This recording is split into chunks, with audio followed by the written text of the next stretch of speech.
दोस्तों, एग्ज़ाम की पॉइंट में एक बार फिर से आप सभी का स्वागत है। दोस्तों, उत्तराखंड की जो ये हमारी महत्वपूर्ण श्रृंखला चल रही है, इसके अंतर्गत आज हम चंपावत जनपद की संपूर्ण थ्योरी की क्लास को कवर करेंगे। तो देखते हैं दोस्तों, आज का यहाँ पे जो पहला क्वेश्चन है, चंपावत का गठन कब हुआ? दोस्तों, सिंपल सी बात है कि जो चंपावत का गठन हुआ था वो 15 सितंबर 1997 को हुआ था। अगर हम बात करें इसी के साथ जो स्थापना हुई थी सितंबर 1997 में, एक तो बागेश्वर की स्थापना हुई थी और एक किसकी हुई थी, रुद्रप्रयाग की स्थापना हुई थी।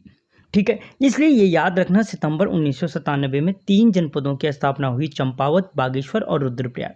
ठीक है, चंपावत को पिथौरागढ़ से अलग किया गया। अगर पूछा जाए चंपावत को किस जनपद से पृथक किया गया, तो याद रखना चंपावत को किससे पृथक किया गया था, पिथौरागढ़ जनपद से पृथक किया गया। और अगर मैं क्वेश्चन पूछूं पिथौरागढ़ को किस जनपद से पृथक किया गया और कब किया गया, तो आप मुझे कमेंट करें कि पिथौरागढ़ जनपद को किस जनपद से पृथक किया गया।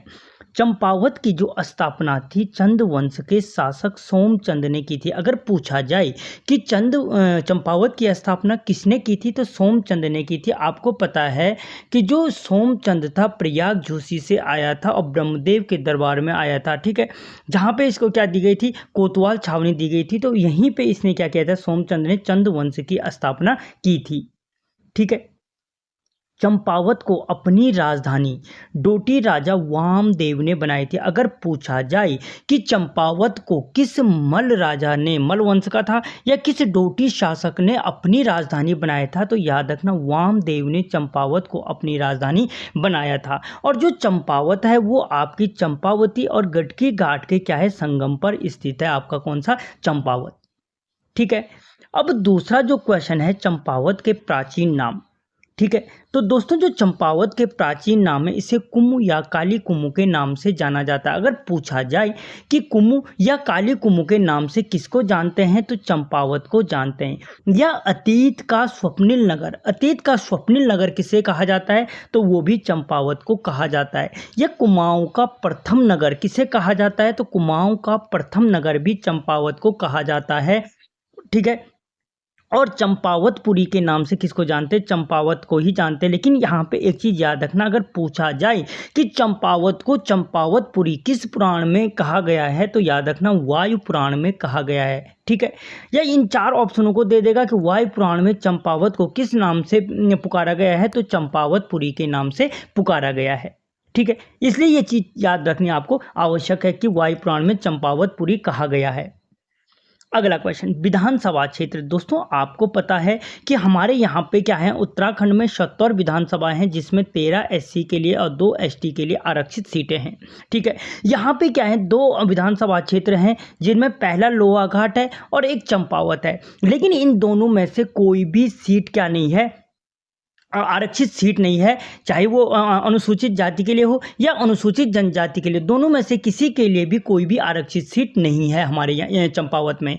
और चंपावत के अलावा अन्य कौन सा जनपद है जहाँ पे कोई भी आरक्षित सीट नहीं है, तो वो जनपद है आपका रुद्रप्रयाग। यानी उत्तराखंड के अंतर्गत 2 ही जनपद ऐसे हैं जिनमें कोई भी आरक्षित सीट नहीं है, या एक तो हो गए आपका चंपावत और दूसरा हो गए रुद्रप्रयाग।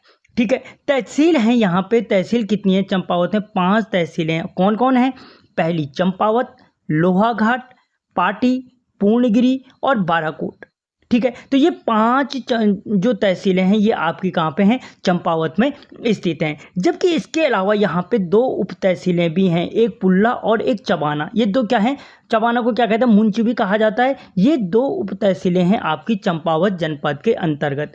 जो चंपावत का लिंग अनुपात है, लिंग अनुपात कितना है, 980 इसका लिंग अनुपात है। इससे पहले मैंने बागेश्वर का बताया था, कितना बताया था, 1090 क्या था, बागेश्वर का लिंग अनुपात था। ठीक है, विधानसभा क्षेत्र बागेश्वर में भी 2 थे, तहसीलें कितनी थी, 6 थी। ठीक है, लिंग अनुपात 1090 था। अगर आपने वो इससे पहले का वीडियो नहीं देखा तो एक बार वो क्लास जरूर देखें, आसानी से समझ में आएगा।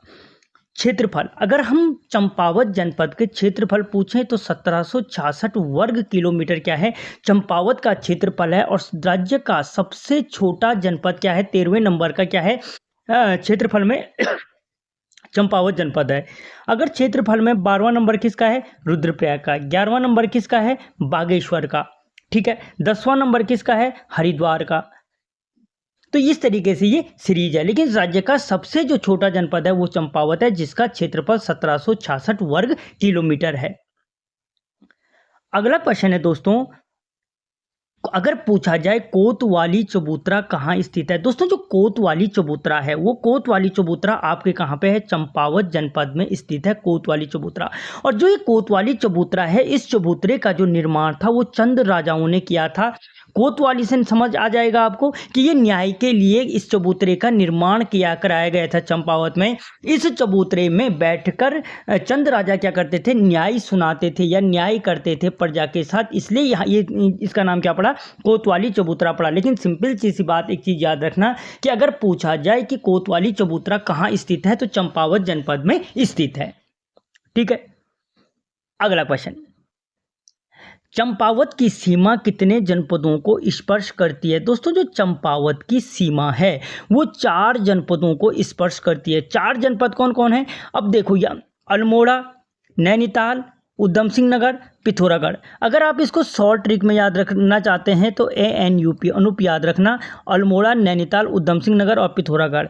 और अगर मैप के आधार पर समझना चाहते हो तो ये देख लो, ये है आपका चंपावत, ये आपका चंपावत है, या ये आपका पिथौरागढ़ से सीमा बना रहा है। यहाँ पे पिथौरागढ़ के अलावा ये हिस्सा अल्मोड़ा से, ये वाला हिस्सा नैनीताल से और ये वाला उधम सिंह नगर से। जबकि इधर ये क्या है, पूरब दिशा में किससे सीमा बनाता है, नेपाल से सीमा बनाता है। क्वेश्चन है दोस्तों, चंपावत को पिथौरागढ़ जनपद के अंतर्गत तहसील का दर्जा किस वर्ष दिया गया। मैंने कहा था कि जो चंपावत है वो पृथक किया गया किससे, पिथौरागढ़ से। लेकिन जो ये चंपावत था ये पहले क्या था, पिथौरागढ़ के अंतर्गत एक तहसील थी, और इसे तहसील का दर्जा कब दिया गया था, तो 1972 में दिया गया था। ये मोस्ट इंपॉर्टेंट फैक्चुअल क्वेश्चन बनेगा कि कब दिया गया, तो 1972 में तहसील का दर्जा दिया गया था।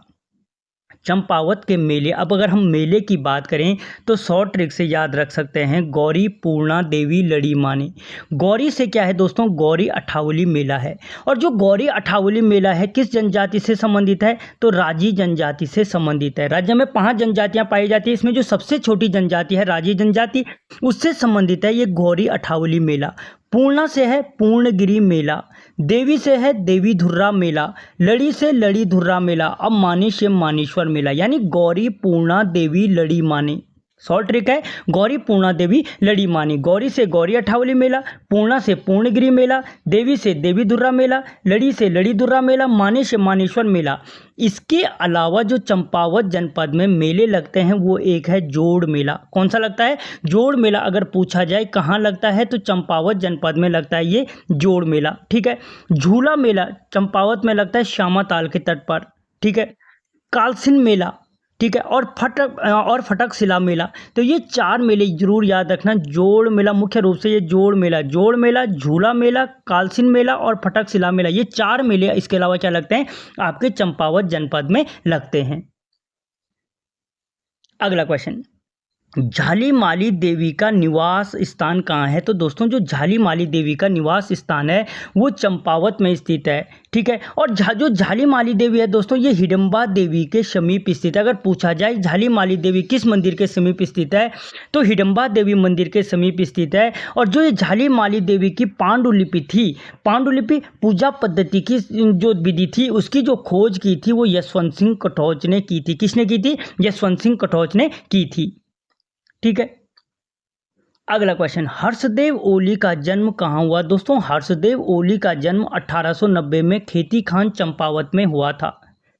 कहाँ हुआ था, खेती खान चंपावत में। इसी खेती खान चंपावत से आपने चंद वंश में एक ताम्रपत्र मिला होगा, भारती चंद का ताम्रपत्र। किसका, भारती चंद का ताम्रपत्र। तो इसी 1800 ने इसी खेती खान चंपावत में क्या हुआ था, हर्षदेव ओली का जन्म हुआ था, जिन्हें काली कुमाऊं का शेर कहा जाता है। अगर पूछा जाए कि काली कुमाऊं का शेर किसे कहा जाता है तो हर्षदेव ओली को कहा जाता है। या उत्तराखंड का मुसोलिनी भी किसे कहा जाता है, वो भी हर्षदेव ओली को कहा जाता है। और उत्तराखंड का मुसोलिनी अगर पूछा जाए कि हर्षदेव ओली को किसने कहा था तो अंग्रेजों ने कहा था। कुमाऊं का मुसोलिनी किसको कहा जाता है, हर्षदेव ओली को कहा जाता है। और कुमाऊं का मुसोलिनी किस में कहा गया? शक्ति पत्रिका में कहा गया। देखो, उत्तराखंड का मुसोलिनी अंग्रेजों ने कहा और कुमाऊं का मुसोलिनी शक्ति पत्रिका में कहा गया। ठीक है। हर्षदेव ओली ने कांग्रेस के लाहौर सम्मेलन में 1929 में कुमाऊं का प्रतिनिधित्व किया था। यूके एसएससी पूछ चुका है कि जो हर्षदेव ओली थे उन्होंने कुमाऊं का प्रतिनिधित्व कांग्रेस के किस अधिवेशन में किया था? तो लाहौर अधिवेशन में किया था। और कब किया था? तो 1929 में किया था। दोनों चीजें इंपॉर्टेंट है, कुछ भी पूछ सकता है। ठीक है। और 1929 में जब इन्होंने कुमाऊं का प्रतिनिधित्व किया, ठीक एक साल बाद देखना, जंगलात कानून के विरुद्ध सविनय अवज्ञा आंदोलन हर्षदेव ओली ने 1930 में किया था। अगर पूछा जाए जंगलात कानून के विरुद्ध सविनय अवज्ञा आंदोलन किसने किया था? तो हर्षदेव ओली ने किया था। और कब किया था? तो 1930 में किया था। ठीक है। चंपावत किस पुराण में वर्णित बौद्ध तीर्थ है? तो दोस्तों, चंपावत जो वर्णित बौद्ध तीर्थ है स्कंद पुराण में वर्णित बौद्ध तीर्थ है। किस पुराण में? स्कंद पुराण में। पुराणों की कुल संख्या कितनी है? 18 पुराण है दोस्तों। टोटल कितने पुराण है? 18। पुराणों का संकलन किसने किया था? हिस्ट्री का क्वेश्चन है। महर्षि वेदव्यास ने किया था। अगर पूछा जाए सबसे प्राचीन पुराण कौन सा है? तो मत्स्य पुराण है।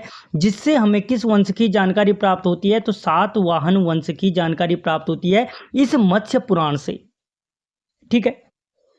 अगला क्वेश्चन, झिंझाड़ ताम्रपत्र कहां से प्राप्त हुआ? दोस्तों, जो झिंझाड़ ताम्रपत्र हुआ वो चंपावत से प्राप्त हुआ। कहां से? चंपावत से। अगर पूछा जाए कि झिंझाड़ ताम्रपत्र का संबंध किस चंद शासक से है? तो जगत चंद से संबंधित है। किससे? जगत चंद से संबंधित है। चंद वंश का स्वर्ण काल किसके कार्यकाल को कहा जाता है? जगत चंद के कार्यकाल को कहा जाता है। चंद वंश का स्वर्ण काल किसको कहा जाता है? जगत चंद के कार्यकाल को कहा जाता है। यह क्वेश्चन पूछा जाए कि श्रीनगर राजधानी जीतने वाला एकमात्र चंद शासक कौन था? तो जो श्रीनगर राजधानी जीतने वाला एकमात्र चंद शासक था वो भी कौन था? जगत चंद था, जिसका झिंझाड़ ताम्रपत्र प्राप्त होता है, जिसके कार्यकाल को चंद वंश का स्वर्णकाल कहते हैं। ठीक है। जबकि अगर मैं यहीं पे बोलूं कि परमार वंश का स्वर्णकाल किसको कहते हैं? तो दोस्तों, परमार वंश का जो स्वर्णकाल कहलाता है वो किसके कार्यकाल को? फतेहपति शाह के कार्यकाल को कहा जाता है। किसके? फतेहपति शाह के। यहीं पे मैं अगर आपसे पूछूं कि ब्रिटिश कुमाऊं का स्वर्णकाल किसके कार्यकाल को कहा जाता है? तो बेटन के कार्यकाल को कहा जाता है। या मैं बोलूं भारतीय इतिहास का स्वर्णकाल किसको कहा जाता है? गुप्त काल को भारतीय इतिहास का स्वर्णकाल कहा जाता है। या मैं बोलूं स्थापत्य कला का स्वर्णकाल किसको कहा जाता है? शाहजहां के कार्यकाल को कहा जाता है। या मैं बोलूं चित्रकला का स्वर्णकाल किसके कार्यकाल को? जहांगीर के कार्यकाल को कहा जाता है। या हिंदी साहित्य का स्वर्णकाल किसके कार्यकाल को कहा जाता है? तो वो कहा जाता है अकबर के कार्यकाल को। दोस्तों, ये बहुत सारे क्वेश्चन बन सकते हैं यहीं पे। ठीक है। चैनल को सब्सक्राइब कर लो और वीडियो को लाइक और शेयर कर लो। पाताल रुद्रेश्वर गुफा की खोज 14 वर्षीय बालक ने कब की? पहली चीज कि पाताल रुद्रेश्वर गुफा की खोज कितने वर्षीय बालक ने की थी? 14 वर्षीय बालक ने। और कब की थी? 1993 में। अगला क्वेश्चन, जब क्वेश्चन पेपर के अंदर, कमरे के अंदर जब पेपर देने लगता है तो आदमी को कंफ्यूज करने के लिए छोटी सी चीज बहुत है। ठीक है। यह पूछा जा सकता है पाताल रुद्रेश्वर गुफा कहाँ है? देखो, पाताल भुवनेश्वर और पाताल रुद्रेश्वर दो चीजें हैं जो कंफ्यूज करती हैं। तो पाताल रुद्रेश्वर कहाँ है? चंपावत में स्थित है। और पाताल भुवनेश्वर कहाँ है? पिथौरागढ़ में स्थित है। ठीक है। ये दो चीजें अलग अलग याद रखना। बाराही देवी मंदिर, दोस्तों बाराही देवी मंदिर कहाँ है? तो बाराही देवी मंदिर आपके चंपावत में स्थित है। बाराही देवी मंदिर आपके कहाँ है? चंपावत में स्थित है। इसे देवी धुर्रा भी कहा जाता है। बाराही देवी बोलो या देवी धुर्रा बोलो। इसी बाराही देवी मंदिर में बग्वाल मेले का आयोजन किया जाता है। अगर पूछा जाए कि बग्वाल मेले का आयोजन कहाँ किया जाता है तो चंपावत में किया जाता है। मैंने इससे पहले अभी आपको शॉर्ट ट्रिक बोली थी, गौरी पूर्णा देवी लड़ी माने, गौरी अठावली मेला, पूर्णगिरी मेला, देवी धुर्रा मेला, लड़ी धुर्रा मेला। ठीक है। तो ये सारे मेले जो थे, जोड़ मेला, तो यहाँ पे याद रखना जो बग्वाल मेला है वो खोली खाड़ दुर्वाचौड़ मैदान में लगता है। और देवी धुर्रा मेला कब लगता है अगर पूछा जाए तो रक्षाबंधन के अवसर पर लगता है। कब? रक्षाबंधन। और रक्षाबंधन का त्यौहार कब मनाया जाता है? श्रावण पूर्णिमा को मनाया जाता है। कब मनाया जाता है? श्रावण पूर्णिमा को ये रक्षाबंधन का त्यौहार मनाया जाता है। ठीक है। बग्वाल मेले को राजकीय मेला 2021 में घोषित किया गया। अगर पूछा जाए कि बग्वाल मेले को राजकीय मेला कब घोषित किया गया? 2021 में घोषित किया गया। कब किया गया? 2021 में। ठीक है दोस्तों, जो ये देवी धुर्रा मेला या बग्वाल मेला है, इसी में पाषाण युद्ध होता है, जिस पर 2013 में हाई कोर्ट ने रोक लगाई। ठीक है, यानी इस पत्थरों के युद्ध पर हाई कोर्ट ने रोक लगाई, जिसके पश्चात 2013 के पश्चात यहाँ पे क्या होती है, फूलों का युद्ध हो के आ जाता है, पत्थर के स्थान पे, यानी फूल फेंके जाते हैं। इतना सोचने की बात कुछ नहीं है। पाषाण युद्ध का वर्णन जिम कॉर्बेट की पुस्तक मैन ईटर ऑफ कुमाऊं में मिलता है। मोस्ट इंपॉर्टेंट फैक्ट है, क्वेश्चन बन सकता है कि पाषाण युद्ध का वर्णन किस पुस्तक में मिलता है, तो जिम कॉर्बेट की पुस्तक मैन ईटर ऑफ कुमाऊं से प्राप्त होता है। इस युद्ध में कुमाऊं के 4 खाम के लोग भाग लेते हैं। ये क्वेश्चन यूके एसएससी पूछ चुका है कि निम्न में से कौन सा दल बग्वाल मेले में भाग नहीं लेता या पाषाण युद्ध में भाग नहीं लेता है। तो देखो 4 खाम इसमें भाग लेते हैं, चम्याल, गहड़वाल, वालिक और लमगड़िया। ये 4 लोग क्या लेते हैं, इस युद्ध में भाग लेते हैं। अगला क्वेश्चन, कुमाऊं का चेरा पूंजी कहलाता है। दोस्तों, जो कुमाऊं का चेरा पूंजी कहा जाता है वो सूखी डांग को कहा जाता है, और जो ये सूखी डांग स्थान है, ये राज्य का अचार के लिए प्रसिद्ध स्थान है। अगर पूछे राज्य का अचार के लिए प्रसिद्ध स्थान कौन सा है, तो सूखी डांग है। ठीक है, नवल हो रखा है। रुक्मणी नौला किस जनपद में स्थित है। दोस्तों, जो रुक्मणी नौला है वो चंपावत में स्थित है। कहाँ पे है, चंपावत में। ये नौले आपको बहुत ज़्यादा परेशान करते हैं कि कौन कहाँ है, और नौले बनाए क्यों जाते थे, तो भूमिगत जल के संरक्षण के लिए। अगर पूछा जाए कि नौले का अर्थ है, तो भूमिगत जल संरक्षण के लिए बनाया गया स्थान। ठीक है, तो जो रुक्मणी नौला था वो कहाँ है, चंपावत में। शेवा नाव नौला कहाँ है, बागेश्वर में स्थित है। पुनुआ नौला कहाँ है, अल्मोड़ा में स्थित है। टोटा नौला कहाँ है, पिथौरागढ़ में स्थित है। ठीक है, नाग नौला और रानी का नौला ये दोनों कहाँ है, चंपावत में। तो दोस्तों याद रखो क्या है, नाग नौला, रानी का नौला और रुक्मणी नौला ये 3 नौले आपके कहाँ पे हैं, चंपावत में। रुक्मणी नौला, नाग नौला और रानी का नौला, ये कहाँ है, आपके तीनों के तीनों चंपावत में स्थित है। जबकि पुनुआ नौला कहाँ है, अल्मोड़ा में। शेवा नाव बागेश्वर में। टोटा नौला पिथौरागढ़ में स्थित है। अगला क्वेश्चन, कुमाऊं के लोक देवता हैं। दोस्तों, जो कुमाऊं के लोक देवता हैं वो कौन है, गोरील हैं। अगला क्वेश्चन, लोहावती एवं काली नदी के संगम पर स्थित स्थान है, तो गढ़ मुक्तेश्वर नामक स्थान क्या है, लोहावती और काली नदी के संगम पर स्थित है। अगला क्वेश्चन, काली नदी की अंतिम सहायक नदी है। दोस्तों, जो काली नदी की अंतिम सहायक नदी है वो लगिया नदी है। कौन है, लगिया नदी। और जो ये लगिया नदी है वो गजार नामक स्थान पर निकलती है। गजार कहाँ पे है दोस्तों, कि जो ये आपका क्या है, अल्मोड़ा वाला हिस्सा है, पिथौरागढ़ वाला हिस्सा है, और जो ये चंपावत, इन तीनों जिलों के जो मिलन बिंदु है यहाँ पे है गजार, और यहाँ से निकलती है लगिया नदी। ठीक है, गजार नामक स्थान से निकलती है। काली और लगिया नदी का मिलन चूका चंपावत में होता है। गजार से निकलती है और मिलती कहाँ पे है, चूका चंपावत में मिलती है। और दोस्तों, काली नदी क्या है, राज्य की सबसे लंबी नदी। अगर पूछा जाए कि राज्य की सबसे लंबी नदी कौन है, काली नदी है, जिसकी लंबाई 252 किलोमीटर है। कितनी है, 252 किलोमीटर है। काली नदी की प्रथम सहायक नदी कुठियांगटी नदी है। कौन सी है, कुठियांगटी नदी है, प्रथम सहायक नदी है। जबकि अंतिम सहायक बता चुका हूं मैं, लगिया नदी है। अगला क्वेश्चन, स्वामी विवेकानंद का आश्रम किस ताल के किनारे स्थित है। तो दोस्तों, जो स्वामी विवेकानंद का आश्रम है वो श्यामा ताल के तट पर स्थित है। श्यामा ताल कहाँ है, चंपावत में स्थित है। ठीक है, अभी ऊपर झूला मेला आया था, झूला मेला कहाँ लगता है, श्यामा ताल चंपावत में लगता है। श्यामा ताल चंपावत में लगता है। या अगर पूछा जाए कि सफ़ेद कमल पुष्पों के लिए प्रसिद्ध ताल कौन सा है, तो श्यामा ताल है, जो सफ़ेद कमल पुष्पों के लिए प्रसिद्ध ताल है। ठीक है, ये स्वामी विवेकानंद का जो मूल नाम था वो क्या था, नरेंद्र था। अगर पूछा जाए कि स्वामी विवेकानंद का मूल नाम क्या था, नरेंद्र था। और विवेकानंद की उपाधि इनको किसने दी थी, तो महाराजा खेतड़ी ने दी थी। हिस्ट्री का क्वेश्चन है दोनों। ठीक है, कि विवेकानंद को किसने दी थी, विवेकानंद की उपाधि किसने दी थी, महाराजा खेतड़ी ने दी थी। रामकृष्ण मिशन की स्थापना स्वामी विवेकानंद ने 1897 कोलकाता में की थी। मोस्ट इंपॉर्टेंट क्वेश्चन है कि रामकृष्ण मिशन की स्थापना किसने की थी, स्वामी विवेकानंद ने की थी। कब की थी, 1897 में की थी। और कहाँ की थी, तो कोलकाता में इसकी स्थापना की थी। स्वामी विवेकानंद जी ने प्रथम विश्व धर्म सम्मेलन शिकागो में 1893 में भाग लिया था। यूके एसएससी पूछ चुका है इस क्वेश्चन को कि स्वामी विवेकानंद जी ने प्रथम विश्व धर्म सम्मेलन शिकागो में किस वर्ष भाग लिया था, तो 1893 में भाग लिया था। यह विवेकानंद से संबंधित जो क्वेश्चन बन सकता है, बेलूर मठ की स्थापना किसने की थी, स्वामी विवेकानंद ने की थी। और बेलूर मठ कहाँ है आपके, तो पश्चिमी बंगाल में हुगली नदी के तट पर स्थित है। ठीक है, अगला क्वेश्चन, चंपावत के ताल। दोस्तों चंपावत में स्थित जो ताल है, स्वामी ताल है, शूका ताल है, झिलमिल ताल है और कोलीडैक झील है। ये 4 ताल याद रखना, इनमें से शूका ताल, झिलमिल ताल, कोलीडैक झील याद रखना। और इसके अलावा अभी एक ऊपर आया था श्यामा ताल, श्यामा ताल जहां झूला मेला लग रहा था। ठीक है, अगर पूछा जाए कि चंपावत का गोल आकृति वाला ताल है, तो जो चंपावत का गोल आकृति वाला ताल है तो वो कौन है, झिलमिल ताल है।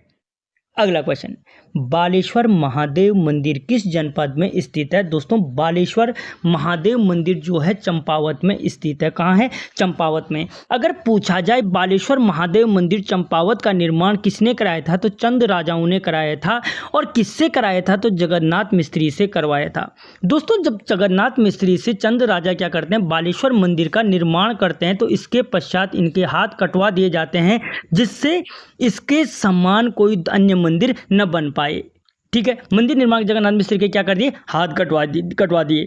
दोस्तों उत्तराखंड में दिलवाड़ा जैन मंदिर शैली में बना एकमात्र मंदिर है बालेश्वर महादेव मंदिर। अगर क्वेश्चन पूछा जाए उत्तराखंड में दिलवाड़ा जैन मंदिर शैली में बना मंदिर कौन सा है, तो बालेश्वर महादेव मंदिर है। और जो ये दिलवाड़ा का जैन मंदिर कहाँ है, तो ये माउंट आबू में स्थित है, जैनियों का प्रसिद्ध स्थान है। और माउंट आबू कहाँ है, आपके राजस्थान में स्थित है। माउंट आबू कहाँ है, राजस्थान में। किस पर्वत का हिस्सा है, ज्योग्राफी का क्वेश्चन हो गया, अरावली पर्वत का हिस्सा है। अरावली पर्वत क्या है, सबसे प्राचीन पर्वत श्रृंखला है। ठीक है, तो ये अलग अलग क्वेश्चन बन सकते हैं यहां से। अगला क्वेश्चन, सप्तेश्वर मंदिर का सबसे उत्कृष्ट मंदिर अगर पूछे कौन सा है, तो बालेश्वर मंदिर सप्तेश्वर मंदिर का सबसे उत्कृष्ट मंदिर है। और बालेश्वर मंदिर को राष्ट्रीय धरोहर सूची में कब शामिल किया गया, 1952 में शामिल किया गया। बालेश्वर मंदिर को राष्ट्रीय धरोहर सूची में 1952 में शामिल किया गया। ठीक है, बालेश्वर महादेव मंदिर पर गुजरात राजस्थान शैली बेशर का प्रभाव देखने को मिलता है। अगर पूछा जाए कि बालेश्वर महादेव मंदिर पर किस शैली का प्रभाव देखने को मिलता है, तो गुजरात राजस्थान शैली या ऑप्शन में होगा बेसर शैली का प्रभाव देखने को मिलता है। अगला क्वेश्चन, एक हथिया नौला मंदिर का निर्माण किया था। दोस्तों जो एक हथिया नौला मंदिर का निर्माण किया था वो जगन्नाथ मिस्त्री ने किया था। मैंने आपको कहा था कि जब बालेश्वर मंदिर का निर्माण चंद राजाओं ने कराया, तो उसके पश्चात जगन्नाथ मिस्त्री के हाथ कटवा दिए, जिससे ऐसा मंदिर दोबारा न बन सके। तो चंद राजाओं के घमंड को तोड़ने के लिए जगन्नाथ मिस्त्री ने क्या किया, एक हथिया नौला मंदिर का एक हाथ से इस मंदिर का निर्माण किया, जिस कारण इसका नाम एक हथिया नौला मंदिर पड़ा। ठीक है, और इस मंदिर का निर्माण जगन्नाथ मिस्त्री ने क्या किया, अपनी बेटी कस्तूरी की मदद से किया था। ठीक है, इसका उद्देश्य क्या था, चंद राजाओं के घमंड को तोड़ना था। अगला क्वेश्चन, लोहाघाट चंपावत। दोस्तों जो लोहाघाट मैंने कहा था विधानसभा क्षेत्र भी है, तहसील भी है। ठीक है, तो दोस्तों लोहाघाट चंपावत अगर पूछे किस नदी के तट पर स्थित है, तो लोहावती नदी के तट पर स्थित है। किस नदी के, लोहावती नदी के तट पर स्थित है। कोत्यूरी राज्य में लोहाघाट को सुई राज्य के नाम से जाना जाता था। अगर पूछा जाए कोत्यूरी काल में लोहाघाट को किस नाम से जानते थे, तो सुई राज्य के नाम से जानते थे। पुराणों में लोहाघाट को क्या कहा गया है, लोहगल भी कहा गया है। और जो बाणासुर का किला है, अगर पूछा जाए कि बाणासुर का किला कहाँ है, तो लोहाघाट चंपावत में स्थित है। कहाँ पे है, लोहाघाट चंपावत में स्थित है, जिसे कोत्यूरी काल में सुई राज्य के नाम से जाना जाता था। दोस्तों चंपावत के अन्य किले, अगर मैं चंपावत के अन्य किलों की बात करूं तो मारकोट किला कहाँ है, चंपावत में। बाड़ाकोट का किला कहाँ है, चंपावत में। राजबुंगा किला कहाँ है, चंपावत में। अगर पूछा जाए राजबुंगा किले का निर्माण किसने किया था, सोमचंद ने किया था। गोलाचौड़ किला राजा गुरील ने इसका निर्माण किया था, चंपावत में स्थित है। तो चंपावत में मुख्य रूप से ये 4 किले हैं, मारकोट का किला, बाड़ाकोट का किला, राजबुंगा किला और गोलाचौड़ किला। तो ये 4 किले कहाँ हैं, आपके चंपावत में स्थित हैं। जबकि खगमरा किला, ठीक है, लाल मंडी किला, मल्ला महल किला, नैथना किला, ये कहाँ है, आपके अल्मोड़ा जनपद में स्थित है। अगला क्वेश्चन, मायावती आश्रम। दोस्तों मायावती आश्रम आपके कहाँ है? लोहाघाट चंपावत में स्थित है। जिस लोहाघाट को कुमाऊं का हृदय कहा जाता है वहाँ पे स्थित है। मायावती आश्रम की स्थापना अगर पूछे कब की गई तो 19 मार्च 1899 को स्वामी स्वरूपानंद के सहयोग से किया गया। यानी 19 मार्च 1899 को जो क्या किया गया, मायावती आश्रम की स्थापना किसके सहयोग से किया गया? स्वामी स्वरूपानंद के सहयोग से किया गया। और इसी मायावती आश्रम को अद्वैत आश्रम के नाम से जाना जाता है। अगर पूछा जाए कि अद्वैत आश्रम के नाम से किसको जाना जाता है तो मायावती आश्रम को कहा जाता है, जिसकी स्थापना स्वामी स्वरूपानंद के सहयोग से 1899 में किया गया। इसी अद्वैत आश्रम में स्वामी विवेकानंद ने आध्यात्मिक शांति प्राप्त की थी। अगर क्वेश्चन पूछा जाए कि आज स्वामी विवेकानंद ने आध्यात्मिक शांति कहाँ प्राप्त की थी तो मायावती आश्रम में प्राप्त की थी। और कितने दिन के प्रवास के दौरान की थी अगर पूछा जाए तो 15 दिन के प्रवास के दौरान के यहाँ पे 15 दिन तक रहे थे स्वामी विवेकानंद। और इसी दौरान उन्होंने यहाँ पे क्या की थी? आध्यात्मिक शांति प्राप्त की थी। मायावती आश्रम में रामकृष्ण शांति मठ की स्थापना स्वामी विवेकानंद ने 1901 में की थी। क्वेश्चन पूछा जा सकता है कि मायावती आश्रम में रामकृष्ण शांति मठ की स्थापना किसने की थी तो स्वामी विवेकानंद ने की थी। और कब की थी तो 1901 में की थी। कब की थी? 1901 में की थी। मायावती आश्रम से स्वामी विवेकानंद जी ने प्रबुद्ध भारती पत्रिका का संपादन किया था। क्वेश्चन पूछा जा सकता है कि मायावती आश्रम से स्वामी विवेकानंद जी ने किस पत्रिका का संपादन किया था तो प्रबुद्ध भारती पत्रिका का संपादन किया था। और मायावती आश्रम में धर्मार्थ अस्पताल की स्थापना कब की गई तो 1903 में मायावती आश्रम में धर्मार्थ अस्पताल की स्थापना की गई। अगला क्वेश्चन, मानेश्वर मंदिर का निर्माण लोहाघाट में किस चंद शासक ने करवाया था? दोस्तों मानेश्वर मंदिर का निर्माण लोहाघाट में जो कराया था वो अभय चंद, या कई जगहों पे इसे निर्भय चंद भी देखने को मिलता है, निर्भय चंद भी देखने को मिलता है, तो अभय चंद ने कराया था। दोस्तों अभय चंद प्रथम चंद शासक था जिसकी जो जानकारी है उसके अभिलेख से प्राप्त होती है। क्या होती है? उसके अभिलेख से प्राप्त होती है।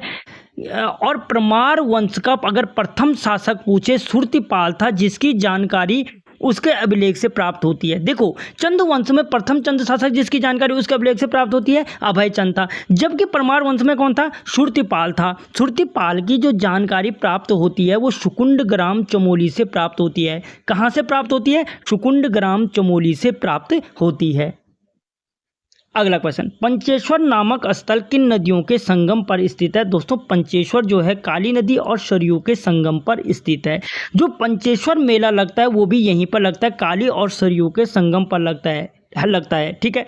और दोस्तों जो ये पंचेश्वर है इसी के समीप क्या है? चौमुहा देवता या चामू देवता का मंदिर स्थित है। अगर पूछे पंचेश्वर के समीप स्थित मंदिर है तो चामू देवता या चौमुहा देवता का मंदिर है जिसे शिव के अंश के रूप में पूजा जाता है। पूछा जा सकता है कि चामू मंदिर किस देवता को समर्पित है तो भगवान शिव को समर्पित है। और यहीं पे चौमुहा देवता की पूजा की जाती है जिसे पशु रक्षक देवता भी के रूप में माना जाता है। अगर पूछा जाए निम्न में से किस देवता को पशु रक्षक देवता माना जाता है तो चौमुहा देवता या चामू देवता है जिसे शिव का अंश माना जाता है। ठीक है।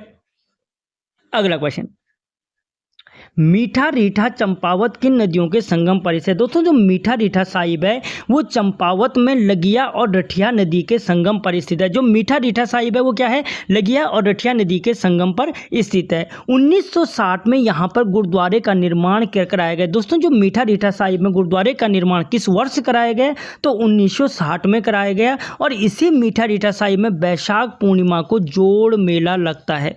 आगे आया था जोड़ मेला। अगर पूछा जाए कि जोड़ मेला ठीक है किस धर्म को समर्पित है तो बौद्ध धर्म को समर्पित है, ये याद रखना।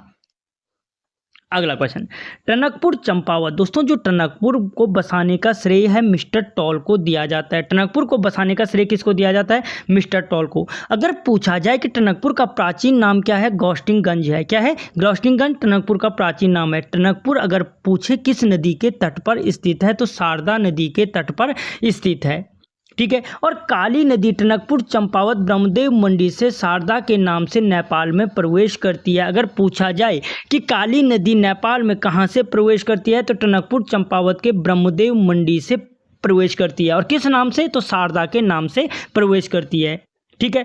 जो ये ब्रह्मदेव मंडी थी दोस्तों, वो 1880 के शारदा नदी में बाढ़ में बह गई थी। जो काली नदी में बाढ़ आई थी 1880 में, उस टाइम पे ब्रह्मदेव मंडी बह गई थी। क्वेश्चन पूछा जा सकता है कि काली नदी में किस वर्ष के बाढ़ में ब्रह्मदेव मंडी बही थी, तो 1880 के जो शारदा नदी में या काली नदी में बाढ़ आई थी, उसमें ब्रह्मदेव मंडी क्या हो गई थी, बह गई थी।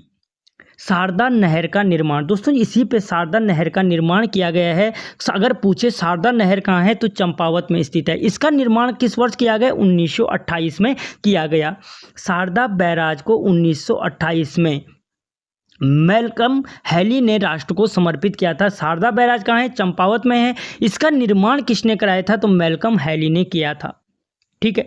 टनकपुर संधि दोस्तों, जहाँ से काली नदी क्या होती है, नेपाल को प्रवेश करती है। इस टनकपुर संधि 1991 में भारत और नेपाल के मध्य हुआ था। जबकि जो शारदा नदी संधि है वो 1920 में ब्रिटिश सरकार और नेपाल के मध्य हुई थी। देखो यहाँ पे दो संधियाँ हैं, टनकपुर संधि, शारदा नदी संधि, और एक नदी महाकाली संधि भी तो है, महाकाली संधि। ये तीन संधियाँ इस शारदा नदी के लिए की गई हैं। अगला क्वेश्चन, खेती खान सूर्य मंदिर कहाँ स्थित है दोस्तों? खेती खान का जो सूर्य मंदिर है वो चंपावत में स्थित है। कहाँ पे है, चंपावत में। देखो खेती खान सूर्य मंदिर में दीप महोत्सव का आयोजन किया जाता है। क्वेश्चन पूछा जा सकता है कि किस सूर्य मंदिर में दीप महोत्सव का आयोजन किया जाता है, तो खेती खान के सूर्य मंदिर में किया जाता है। खेती खान सूर्य मंदिर कहाँ है, चंपावत जनपद में स्थित है। जबकि देश का सबसे बड़ा सूर्य मंदिर उड़ीसा में स्थित है। कहाँ है, उड़ीसा में, जिसका निर्माण गंग राजवंश के राजा नरसिंह देव प्रथम ने किया था। कई बार पूछा गया क्वेश्चन है कि उड़ीसा के सूर्य मंदिर का निर्माण किसने किया था, कोणार्क का सूर्य मंदिर, तो गंग राजवंश के राजा नरसिंह देव प्रथम ने किया था।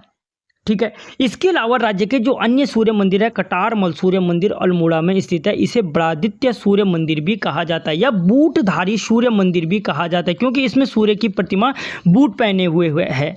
मढ़ का सूर्य मंदिर कहाँ है, आपके पिथौरागढ़ जनपद में स्थित है मढ़ का सूर्य मंदिर। पलेठी का सूर्य मंदिर कहाँ है, हिंडोला खाल टिहरी में स्थित है। कुलसारी का सूर्य मंदिर कहाँ है, चमोली में स्थित है। चोपता का सूर्य मंदिर कहाँ है, रुद्रप्रयाग जनपद में स्थित है। और भटवाड़ी का सूर्य मंदिर कहाँ है, भटवाड़ी उत्तरकाशी में स्थित है। क्यार्क सैण का सूर्य मंदिर कहाँ है, पौड़ी गढ़वाल में स्थित है आपका क्यार्क सैण का सूर्य मंदिर। ये महत्वपूर्ण सूर्य मंदिर हैं राज्य के। अगला दोस्तों, कालू मेहरा। दोस्तों राज्य के प्रथम स्वतंत्रता संग्राम सेनानी थे कालू मेहरा। ठीक है। कालू मेहरा का जो जन्म हुआ था दोस्तों, चंपावत के बिशुंग गांव में हुआ था। 1857 में क्रांतिवीर संगठन बनाया था किसने, कालू मेहरा ने। और क्रांतिवीर संगठन बनाने के लिए अवध के नवाब वाजिद अली शाह ने प्रेरित किया था। क्वेश्चन पूछा जा सकता है कि क्रांतिवीर संगठन बनाने के लिए कालू मेहरा को किसने प्रेरित किया था? अवध के नवाब वाजिद अली शाह ने प्रेरित किया था। अवध के नवाब वाजिद अली शाह ने क्यों प्रेरित किया था? क्योंकि अवध के नवाब वाजिद अली शाह पर कुप्रशासन का आरोप लगाकर डलहौजी ने अवध छीन लिया था। जब हड़प्पन की नीति कौन लाया था? डलहौजी लाया था। और जब डलहौजी ने अवध के नवाब वाजिद अली शाह से क्या कर दिया था, अवध छीन लिया था, तो इसीलिए अवध के नवाब ने क्या किया, 1857 की क्रांति में लोगों को इकट्ठा करना शुरू किया। और वहीं पर 1857 की स्वतंत्रता संग्राम में लखनऊ से विद्रोह का जो नेतृत्व किया था वो वाजिद अली शाह की बेगम थी हजरत महल ने किया था। ठीक है। जहाँ पे इनकी हार होती है और वह इनकी अवध के नवाब वाजिद अली शाह की जो बेगम थी बेगम हजरत महल, वो भाग करके नेपाल चली जाती हैं। क्रांतिवीर संगठन से संबंधित व्यक्ति थे दोस्तों, जो लोग क्रांतिवीर संगठन से संबंधित थे उनमें मुख्य थे कालू मेहरा, आनंद सिंह फर्त्याल और बिशन सिंह करायत।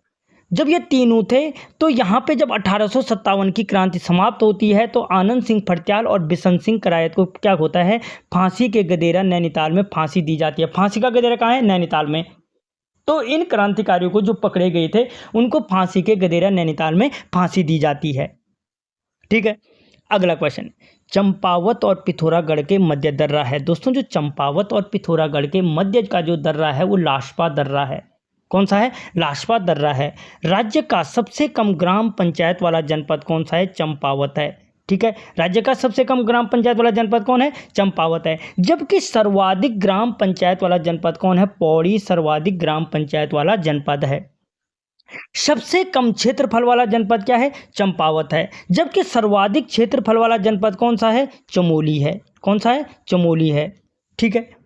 हिंगला देवी मंदिर कहाँ है? तो दोस्तों हिंगला देवी मंदिर कहाँ है? आपके चंपावत में स्थित है। या इसी हिंगला देवी मंदिर के अंदर 4 फीट ऊंची कुर्मशिला स्थित है। यूकेएसएससी पूछ चुका है कि किस मंदिर के अंदर 4 फीट ऊंची कुर्मशिला स्थित है? तो याद रखना हिंगला देवी के मंदिर के अंदर स्थित है और हिंगला देवी मंदिर आपके चंपावत जनपद में स्थित है।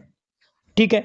झूमा देवी मंदिर कहाँ है? चंपावत में स्थित है। जबकि झूला देवी मंदिर कहाँ है? अल्मोड़ा में स्थित है। देखो देखो याद रखो, झूमा देवी कहाँ है? चंपावत में। और झूला देवी मंदिर कहाँ है? अल्मोड़ा में। ठीक इसके विपरीत जो झूला मेला लगता है वो चंपावत में लगता है। देखो झूला देवी मंदिर अल्मोड़ा में और झूला मेला चंपावत में लगता है। अभी मैंने ऊपर बताया था किस ताल के तट पर? श्यामा ताल के तट पर लगता है। कौन सा? ये झूला मेला।